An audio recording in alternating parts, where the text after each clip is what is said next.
ሰላም ሰላም ቤተሰብ እንዴት ናችሁ? ደህና ናችሁ ወይ? አለው እግዚአብሔር ይመስገን። ባላችሁበት ሰላማችሁ ብዝት ይበልኝ። ቤተሰቦቼ እንግዲህ ጨረቃዎች በብሩኬ ቤት ብቅ ብለዋል። ይቺ የተረገመች ልጅ ማለት ነው መቼ ከህይወታችሁ እንደምትወጣ ነው የምትወጣበት ቀን ነው እየናፈቀኝ ያለው።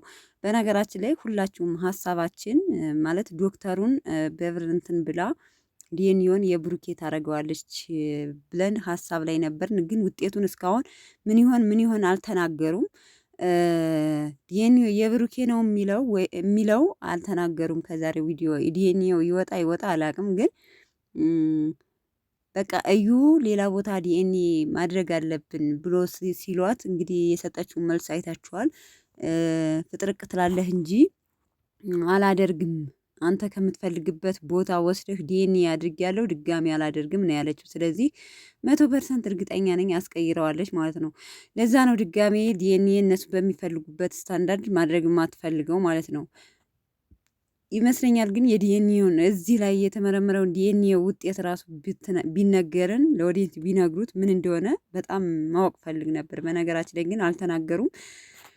ብቻ ግን በጣም በጣም በጣም ከባድ ነው። የአንድ ቀን ስህተት ግን ምን ያህል በህይወታችሁ ላይ መስዋዕት እንደሚያስከፍላችሁ አያችሁ አይደለ?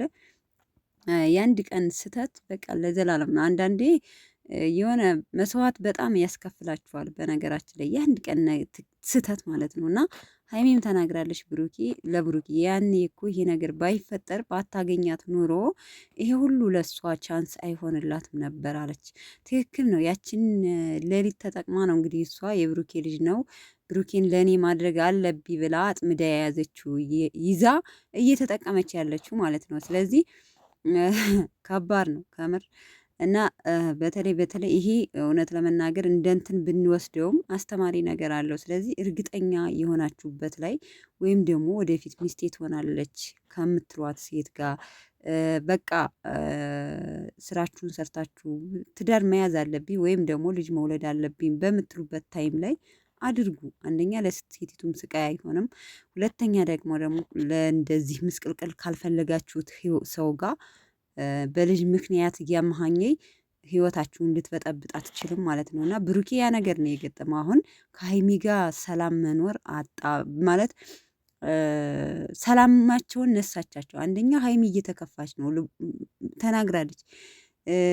የሰው ልጅ ነኝና አስባለሁ ነው እንጂ ብሩኬን እለየዋለሁ ማለት አይደለም። አልለየውም፣ ግን ደግሞ በመሀል አንዳንዴ የሚመጡ ነገሮች ውስጣችሁን እንትን ይሏችኋል። ምክንያቱም ሰው ነኝ እኔም ልብ አለኝ ቅር የሚል ነገር አለውና ለዛ ነው እንጂ ብሩኬን መቼም አልለየውም ብላለች። ስለዚህ ልጅቱ ግን በጣም ካጠበቅናት በላይ ሆናለች። ቤተሰቦቼ በቃ ሁላችንም ያሰብነው እንደዛ ነበር። እሷም አድርገዋለች ማለት ነው፣ አድርገዋለች። ስለዚህ ብሩኬ ደግሞ ወዴስ ሳይሆን በግድሽ የእናትነት እናት አባት ነኝ ካልሽኝ አባትነት ደግሞ የማድረግ መብት አለኝ። አንቺም እናትነት ነሽና እናት ነሽና የማድረግ መብት አለሽ። እኔም ደግሞ እንደ አባት የማድረግ መብት አለኝ። ወዴስ ሳይሆን በግድሽ ዲኤንኤ ታደርጊያለሽ አላት። አላደርግም እያሉ እንግዲህ በጥፊም ከመመታታት ደርሰው ነበር። አይታችሁ ከሆነ ቢኒ ነው በመሀል የገላገላቸው። ሀይሚዬ እንኳን ዛሬ ተረጋግታ ብሩኬንም ለማረጋጋት እየሞከረች ነበረ። ብሩኬ ግን ኦፍ ነው የሆነ የመጨረሻ ተናዷል ማለት ነው። ምክንያቱም የተናደደበት ዋናው ፖይንት ደግሞ ሀይሚን ማስፈራራቷ ወንድ መላኳ ነው። ከሀይሚ ከህይወት ማለት ከሀይሚ አንድ ብለሽ ብትደርሽ ካሁን በኋላ እገልሻለሁ፣ ራሽን ጠብቂ፣ ራሽን ማስከብረሽ ተከብረሽ ኑሪ ብሎ ነግሯታል ማለት ነው። የሚስቱ መከታ ምክንያቱም በሚወዳት የኔ የልጆቼ እናት በቃ ፍቅር ያስተማረችው ትህትና በቃ ሁሉ ነገሩ ናት ሀይሚ ማለት ለብሩኬ። ሲጀመር ሀይሚ ላንቺ አትመጥንሽም። ሲቀጥል ደግሞ ሀይሚ ክፉ ነገር ላንቺ ብታስብ ብዙ ነገር ማድረግ ትችላለህ። ይሄን ማወቅ አለብሽ እሺ። አንደኛ ብዙ ነገር አርቃ የምታስብ ልጅ ናት። ለማንኛውም ግን ቤተሰቦቼ ያው ዲኤንኤው እንግዲህ ውጤቱ አልተነገረም። ግን ሌላ እኛ በነገራችን ላይ ብዙ ሰው ባለበት ምናምን ሳይሆን አንድ ዶክተር እኮ እናንተ ከምታውቁት ዶክተር አዲስ አበባ ሂዳችሁ እንትን ብትሉ ውጤቱ ሪል ይታወቃል ማለት ነው። እና በዚህ አይነት በቃ ዲኤንኤው እንግዲህ ያስባችሁታል ወደ አዲስ አበባ ተመልሰው ይሄ ነገር የሚያልቅ አይደለም ማለት ነው። ማለት ብዙዎቻችን የዲኤንኤው ውጤት በአጭር ጊዜ ታውቆ በቃ የሀይሚና የብሩኬን ሰላም ነው የምንፈልገው። ያ ነገር እኛ እየፈለግነው የሚሆን አይደለም። ምክንያቱም ይኸው ረዘመ ደግሞ እንግዲህ ካሁን በኋላ 72 ሰዓት ቢባል እንኳን እሷ ገና ፍቃደኛ አልሆነችም።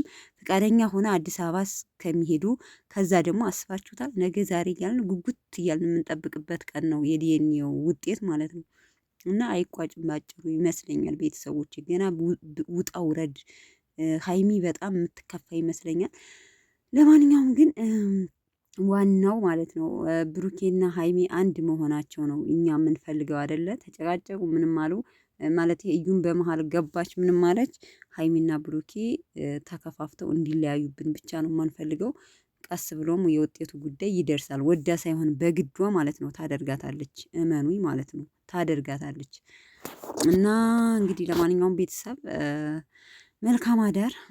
ዙሮ ምን እንደምላችሁ አላውቅም። እኔም በጣም የጨነቀኝ ጓጉቼ እየጠበኩት ነበር ውጤቱ።